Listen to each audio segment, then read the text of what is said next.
Այսօր ձեզ ցույց կտամ իմ պատվերները եւ կօգնեմ ձեզ ինքներդ պատվերներ կատարել Sephora-ից։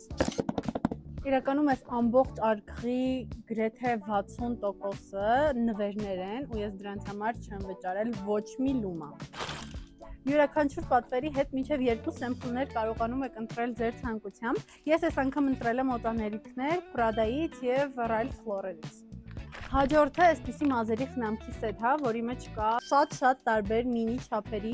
մազերի խնամքի համար նախատեսված պարագաներ։ Եվ այս ամբողջը էլի է ստացել եմ անվճար, երբ դուք լինում եք Sephora-ում Beauty Insider, ամեն տարի ձեր ծննդյան օրը Sephora-ն տալիս է նվերներ։ Այս անգամ ես ընտրել եմ այս բրենդից մազերի խնամքի միջոցներ։ Հաջորդը իմ ամենասպասված գնումներ Makeup Mario-ից կոնտուր, գնել եմ light medium երանգը ու full size-ի մեջ ինձ ամենաշատը դուր է եկել եմ, որ հետևի մասում ինքը ունի իր հետ նախատեսված վրձին։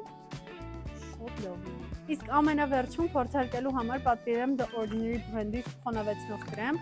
Ճիշտ ասած, երբեք չեմ օգտվել այս բրենդից, բայց էլի լավ կարծիքներ եմ լսել։ Այսքանն էր այսօրվա իմ պատվերները, եւ եթե դու էլ ես ուզում կարողանալ կատարել պատվերներ Sephora-ից, մեկտաբանություններում գրիր Sephora եւ ես քեզ կուղարկեմ պատվերը կատարելու մանրամասն հերթականությունները։ Տեսություն։